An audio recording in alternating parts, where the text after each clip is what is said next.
ओम शांति। 2 दिसंबर 2025। मीठे बच्चे, तुम्हारा वायदा है कि जब आप आएंगे तो हम वारी जाएंगे। अब बाप आए हैं तुम्हें वायदा याद दिलाने। प्रश्न, किस मुख्य विशेषता के कारण पूज्य सिर्फ देवताओं को ही कह सकते हैं? उत्तर, देवताओं की ही विशेषता है जो कभी किसी को याद नहीं करते, न बाप को याद करते, न किसी के चित्रों को याद करते, इसलिए उन्हें पूज्य कहेंगे। वहाँ सुख ही सुख रहता है, इसलिए किसी को याद करने की दरकार नहीं। अभी तुम एक बाप की याद से ऐसे पूज्य पावन बने हो जो फिर याद करने की दरकार ही नहीं रहती है। ओम शांति। मीठे मीठे रूहानी बच्चे, अब रूहानी आत्मा तो नहीं कहेंगे, रूह अथवा आत्मा एक ही बात है। रूहानी बच्चों प्रति बाप समझाते हैं, आगे कभी भी आत्माओं को परमपिता परमात्मा ने ज्ञान नहीं दिया है। बाप खुद कहते हैं, मैं एक ही बार कल्प के पुरुषोत्तम संगम युग पर आता हूँ, ऐसे और कोई कह ना सके। सारे कल्प में सिवाय संगम युग के बाप खुद कभी आते ही नहीं।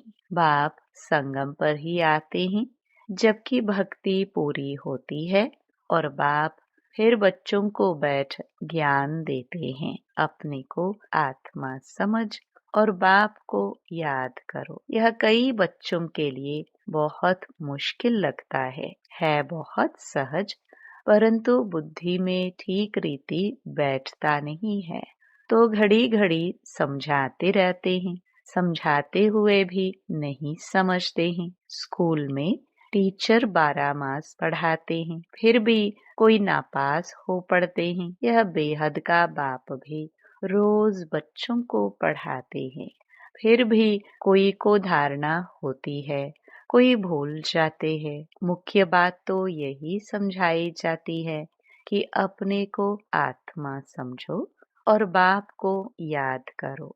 बाप ही कहते हैं मामेकम याद करो, और कोई मनुष्य मात्र कभी कह नहीं सकेंगे। बाप कहते हैं मैं एक ही बार आता हूँ, कल्प के बाद फिर संगम पर एक ही बार तुम बच्चों को ही समझाता हूँ। तुम ही यह ज्ञान प्राप्त करते हो, दूसरा कोई लेते ही नहीं। प्रजापिता ब्रह्मा के तुम मुख वंशावली ब्राह्मण इस ज्ञान को समझते हो, जानते हो।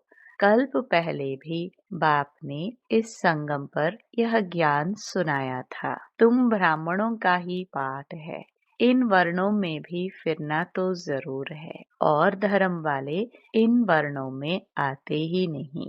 भारतवासी ही इन वर्णों में आते हैं, ब्राह्मण भी भारतवासी ही बनते हैं, इसलिए बाप को भारत में आना पड़ता है। तुम हो प्रजापिता ब्रह्मा के मुख वंशावली ब्राह्मण। ब्राह्मणों के बाद फिर हैं देवताए और क्षत्रिय। क्षत्रिय कोई बनते नहीं है, तुमको तो ब्राह्मण बनाते हैं, फिर तुम देवता बनते हो। वही फिर धीरे धीरे कला कम होती तो उनको क्षत्रिय कहते हैं। क्षत्रिय ऑटोमेटिकली बनना है। बाप तो आकर ब्राह्मण बनाते हैं, फिर ब्राह्मण से देवता, फिर वही क्षत्रिय बनते हैं।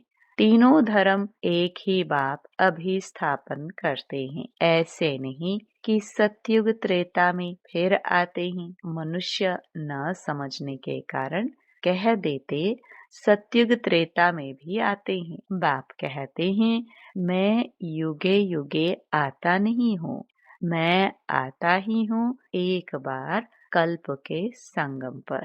तुमको मैं ही ब्राह्मण बनाता हूँ प्रजापिता ब्रह्मा द्वारा। मैं तो परम धाम से आता हूँ। अच्छा, ब्रह्मा कहाँ से आता है? ब्रह्मा तो 84 जन्म लेते हैं, मैं नहीं लेता हूँ। ब्रह्मा सरस्वती जो ही विष्णु के 2 रूप लक्ष्मी नारायण बनते हैं, वही 84 जन्म लेते हैं।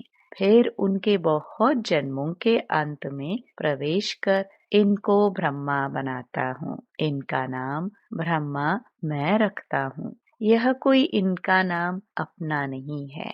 बच्चे का जन्म होता है तो छठी करते हैं, जन्मदिन मनाते हैं। इनकी जन्म पत्री का नाम तो लेखराज था। वह तो छोटेपन का था, अभी नाम बदला है, जबकि इनमें बाप ने प्रवेश किया है संगम पर। सो भी नाम बदलते तब हैं जबकि यह वानप्रस्थ अवस्था में है। वह सन्यासी तो घर बार छोड़ चले जाते हैं, तब नाम बदलता है। यह तो घर में ही रहते हैं। इनका नाम ब्रह्मा रखा, क्योंकि ब्राह्मण चाहिए ना। तुमको अपना बनाकर पवित्र ब्राह्मण बनाते हैं। पवित्र बनाया जाता है, ऐसे नहीं कि तुम जन्म से ही पवित्र हो। तुमको पवित्र बनने की शिक्षा मिलती है। कैसे पवित्र बने, वह है मुख्य बात। तुम जानते हो कि भक्ति मार्ग में पूज्य एक भी हो नहीं सकता।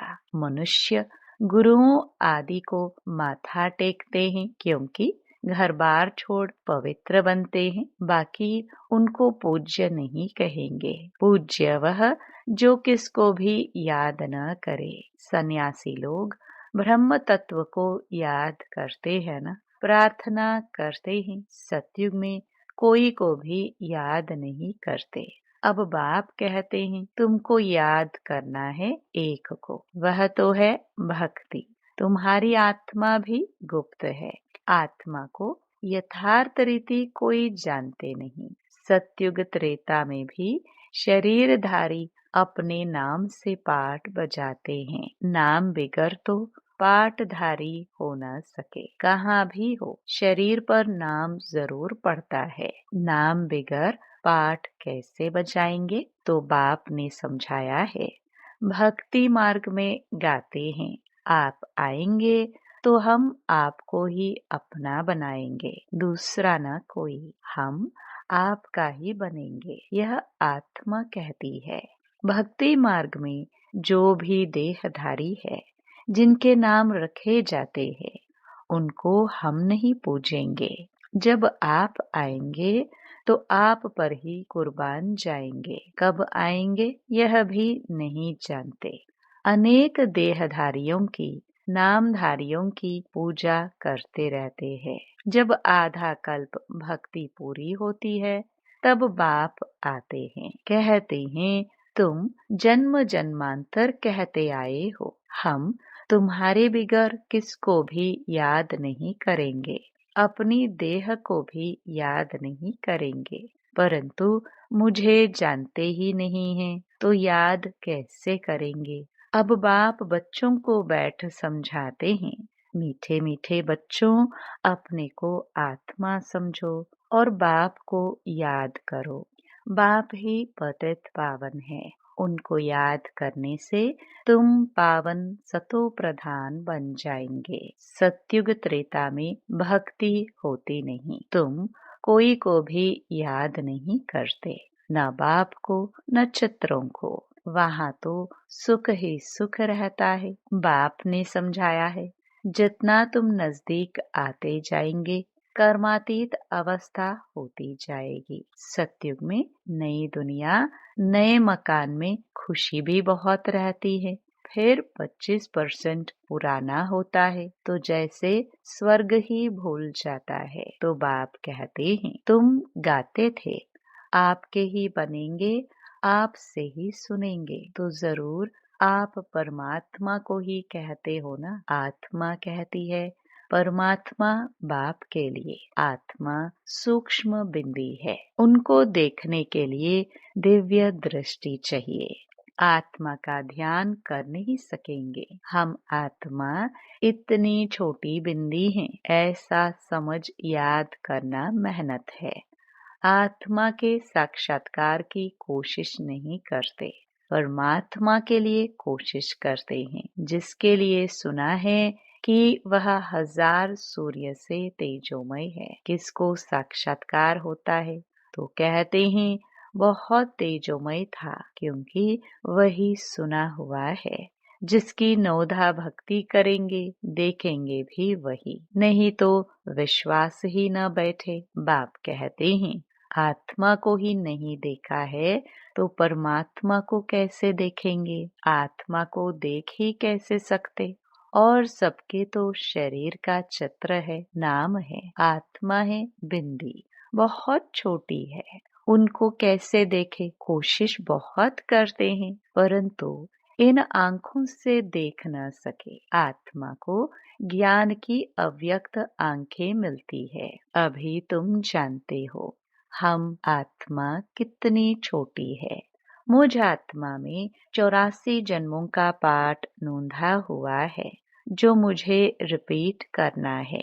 बाप की श्रीमत मिलती है श्रेष्ठ बनाने के लिए, तो उस पर चलना चाहिए। तुम्हें दैवी गुण धारण करने हैं। खान पान भी रॉयल होना चाहिए, चलन बड़ी रॉयल चाहिए। तुम देवता बनते हो, देवताएं खुद पूज्य हैं। यह कभी किसकी पूजा नहीं करते। यह तो डबल सरताज है ना। यह कभी किसे पूजते नहीं तो पूज्य ठहरे ना। सतयुग में किसको पूजने की दरकार ही नहीं। बाकी हाँ, एक दो को रिगार्ड जरूर देंगे। ऐसे नमन करना, इसको रिगार्ड कहा जाता है। ऐसे नहीं, दिल में उनको याद करना है। रिगार्ड तो देना ही है। जैसे प्रेसिडेंट है, सब रिगार्ड रखते हैं, जानते हैं यह बड़े मर्तबे वाला है। नमन थोड़े ही करना है। तो बाप समझाते हैं यह ज्ञान मार्ग बिल्कुल अलग चीज है। इसमें सिर्फ अपने को आत्मा समझना है, जो तुम भूल गए हो। शरीर के नाम को याद कर लिया है। काम तो जरूर नाम से ही करना है। बिगर नाम किसको बुलाएंगे कैसे? भल तुम शरीरधारी बन पाठ बजाते हो, परंतु बुद्धि से शिव बाबा को याद करना है। श्री कृष्ण के भक्त समझते हैं हमको श्री कृष्ण को ही याद करना है। बस जिधर देखता हूँ कृष्ण ही कृष्ण है। हम भी कृष्ण, तुम भी कृष्ण। अरे तुम्हारा नाम अलग, उनका नाम अलग। सब कृष्ण ही कृष्ण कैसे हो सकते? सबका नाम कृष्ण थोड़ी होता है। जो आता सो बोलते रहते हैं। अब बाप कहते हैं भक्ति मार्ग के सब चित्रों आदि को भूल एक बाप को याद करो। चित्रों को तो तुम पतित पावन नहीं कहते। हनुमान आदि पतित पावन थोड़े ही हैं। अनेक चित्र हैं, कोई भी पतित पावन नहीं है। कोई भी देवी आदि जिसको शरीर है उसको पतित पावन नहीं कहेंगे। 6-8 भुजाओं वाली देवियां आदि बनाते हैं, सब अपनी बुद्धि से। यह है कौन? वह तो जानते नहीं। यह पतित पावन बाप की औलाद मददगार हैं। यह किसको भी पता नहीं है। तुम्हारा रूप तो यह साधारण ही है। यह शरीर तो विनाश हो जाएंगे। ऐसे नहीं कि तुम्हारे चित्र आदि रहेंगे। यह सब खत्म हो जाएंगे। वास्तव में देवियां तुम हो। नाम भी लिया जाता है। सीता देवी, फलानी देवी। राम देवता नहीं कहेंगे। फलानी देवी व श्रीमती कह देते, वह भी रॉन्ग हो जाता। अब पावन बनने के लिए पुरुषार्थ करना है। तुम कहते भी हो पतित से पावन बनाओ। ऐसे नहीं कहते कि लक्ष्मी नारायण बनाओ। पतित से पावन भी बाप बनाते हैं। नर से नारायण भी वह बनाते हैं। वो लोग पतित पावन निराकार को कहते हैं।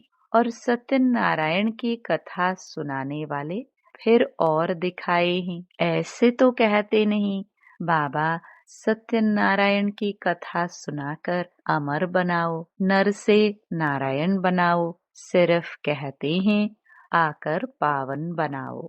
बाबा ही सत्यनारायण की कथा सुनाकर पावन बनाते हैं। तुम फिर औरों को सत्य कथा सुनाते हो और कोई जान ना सके, तुम ही जानते हो। भल तुम्हारे घर में मित्र संबंधी भाई आदि हैं, परंतु वह भी नहीं समझते। अच्छा, मीठे मीठे सिखिलदे बच्चों प्रति माता पिता बाप दादा का याद प्यार और गुड मॉर्निंग। रूहानी बाप की रूहानी बच्चों को नमस्ते। धारणा के लिए मुख्य सार। पहला, स्वयं को श्रेष्ठ बनाने के लिए बाप की जो श्रीमत मिलती है उस पर चलना है। दैवी गुण धारण करने हैं। खान पान चलन सब रॉयल रखना है।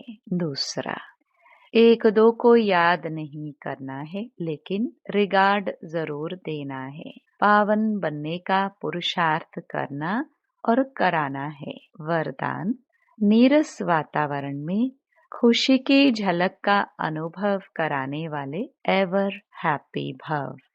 एवर हैप्पी अर्थात सदा खुश रहने का वरदान जिन बच्चों को प्राप्त है, वह दुख की लहर उत्पन्न करने वाले वातावरण में, नीरस वातावरण में, अप्राप्ति का अनुभव कराने वाले वातावरण में सदा खुश रहेंगे और अपनी खुशी की झलक से दुख और उदासी के वातावरण को ऐसे परिवर्तन करेंगे जैसे सूर्य अंधकार को परिवर्तन कर देता है।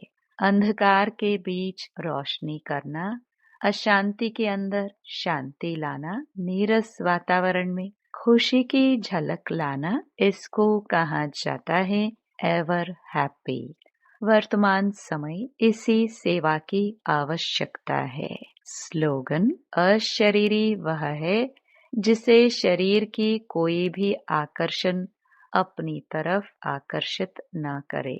अव्यक्त इशारे, अब संपन्न व कर्मातीत बनने की धून लगाओ। कर्मातीत का अर्थ यह नहीं है कि कर्म से अतीत हो जाओ। कर्म से न्यारे नहीं, कर्म के बंधन में फंसने से न्यारे। इसको कहते हैं कर्मातीत। कर्म योग की स्थिति कर्मातीत स्थिति का अनुभव कराती है। यह कर्मयोगी स्थिति अति प्यारी और न्यारी स्थिति है। इससे कोई कितना भी बड़ा कार्य मेहनत का हो, लेकिन ऐसे लगेगा जैसे काम नहीं कर रहे हैं लेकिन खेल रहे हैं। ओम शांति।